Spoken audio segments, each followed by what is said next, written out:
welcome back once again to the channel, my FX traders. So if you are new here, this is a weekly FX market forecast that we do, a series that we do on this channel, see at CMG or our space trading channel. So in fact, this week will be week 40. So we are gradually moving to the end of the year. And I want to ask you, generally, are you profitable in the year 2024, or you are breaking even, or are you losing? Right. So for the recent week, our analysis actually didn't go well. I understand that, and I stand by whatever prediction or market forecast that I give. Why? Because losing sometimes is actually part of the journey.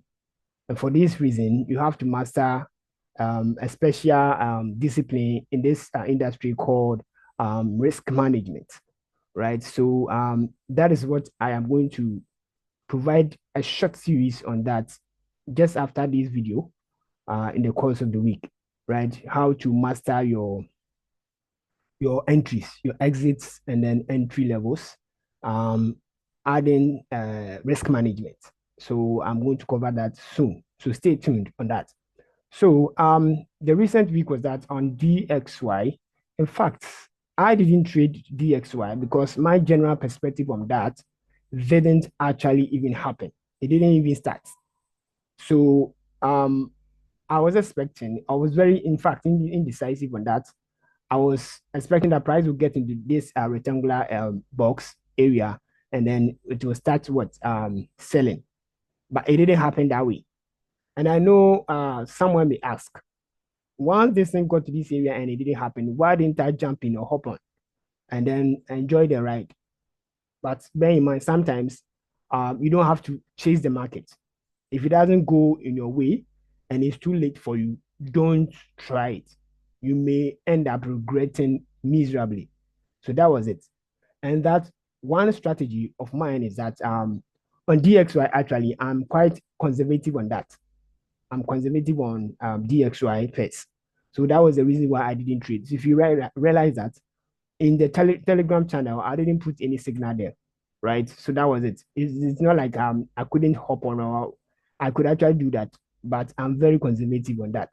So that was the reason why I didn't trade it, even though it was a linear move up, a rally for that matter, but I didn't bother myself. But on JPY, it didn't happen. I was expecting one direction and it went the other way around. So after losing the trade, after losing the trade, I didn't continue trading again. So I don't know if you could actually be patient with these kind of styles, or you can actually incorporate that into your trading strategy if only you follow me, right? So I have a number of trades that if I lose within a week, I don't trade again. I just have to watch the market do its own thing. You understand? So that is what I do here. So even though I lost once, that wasn't miserably. I didn't continue trading. So now let's continue with the analysis. Week 40. So if you check here, generally there is a rally, right? A rally up, and it seems very extended. Now, if you check let me start from the higher time frames. Let's see, frame is the weekly time frame. You understand? So if you check it, generally it's now in an upward direction, right? So we might continue buying free now. I'm doing this analysis on Sunday, so we are already in it. You can see the the hammer forming at the moment. For us, we just have to relax. Let's see how Monday in the lower time frame, like the daily. Let's see what is happening on the daily. You see here, very, very beautiful, nice. So let's see what happens the daily. This is very nice. Someone can actually enter beautiful. So it's a type of aggressive entry. They can actually enter here without waiting for it. So it depends on you. I'll decide later in this video description. Very nice. So let's see what happens at the end of Monday, or probably Monday at 4 p.m. We can see what is happening. But if you're aggressive type, you can hop on.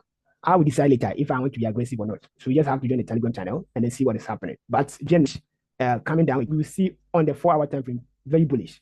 Now, bear in mind, one thing, see what is happening here. This candle actually can end up closing bearish. You know why? Let me give you some markings. Let me give you some markings here or better so, you let me give you a rectangular shape. That will be very understandable. So let's see something here. You see what is happening here? You see into that gap, right? It has actually tap into that gap. The market just opened.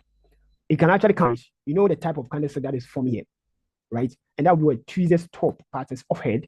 In Tuesday's top, you know that when they form at the top, a very nicely formed place, what happens is that the market has a higher tendency of what selling. Realize that within some twinkling of an eye, the market will start what forming bearish candlestick, and then it will actually drop massively. So my advice is that hold on, let one. That is why on Mondays the market is quite indecisive. So check this, and then you hop on. That is my advice on DXY. Now, let's not waste time. Let's move to the Japanese yen, right? So a minute.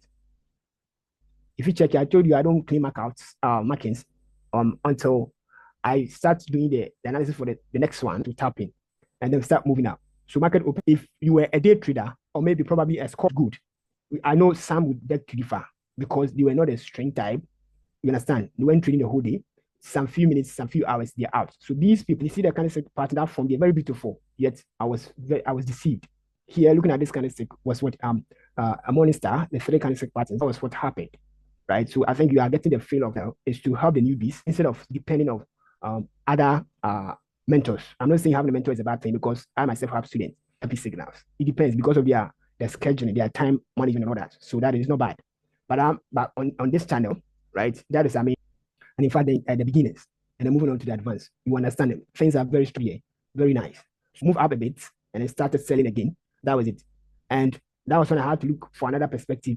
This line, it goes back wayward, right? Backwards, things are here, but there are actually some markets, POIs. I mean, point of interest. When market gets there, you look at the reactions, the liquidity, get the price get there. It doesn't mean we have to jump on or rush. We just wait for some other confluences. When they are in line, we right, it tap into it. Look at what happened again. It tap into it, and once again, I was expecting that market to now start buying because one confirmation here, and this is what it means. But once again, getting to the MA, right? I knew getting to any time market wise, market is expected to react based on the liquidity and then the volume. So we look for other confluences. I will actually address this independent short video series, like about 5 episodes on mastering your entry and exit levels. So stay tuned once again. The MAs, right? And then once again, there was a fake out. But I actually understand this fake out because I wasn't in the trade. I was waiting for it and then checking that any week. Now that price has gotten here, it has respected the support level. It means that there's a higher tendency of market continue respect market structure. Once again, I'm going to tell you, it doesn't respect market structure. JPY, it's anytime. That's the Japanese, the government, their style. They don't actually keep trading these things. You have to be very careful watching the fundamentals. Their fundamentals are very, I don't know, even on the charts, like sometimes you see the charts, it doesn't really, they just come in and then they move it. So I think, in my opinion, trading JPY, yes, I beg to differ. In your own case, you have to just monitor this and study this. That now that we are here, it has broken below it. Very nice.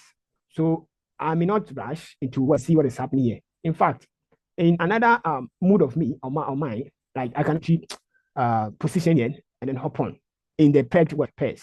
And I'll see. So even the buying there, if you are expecting market to sell here, you understand what is going on, right? So now it's going to, I'm expecting price to actually get to this level, right?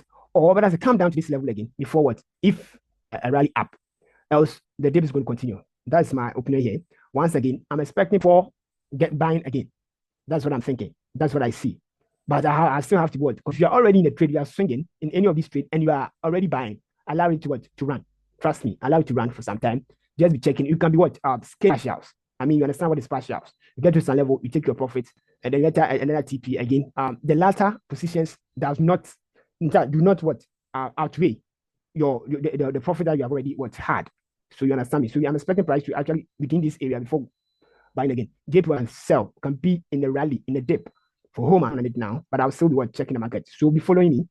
In fact, be following us in our Telegram channel. The link is in the video description. Trading what? Community. You see that. So that is what I have, my general perspective on the market gold. So gold is doing something here, which is consolidation here. I entered last week and I see a lot of consolidation happens here and then see what happens here again. So you understand. So gold is in fact many a time tell you more in the course of the week. Right. So that'll be all much for watching. Please like, subscribe, and share. See you soon. Ciao.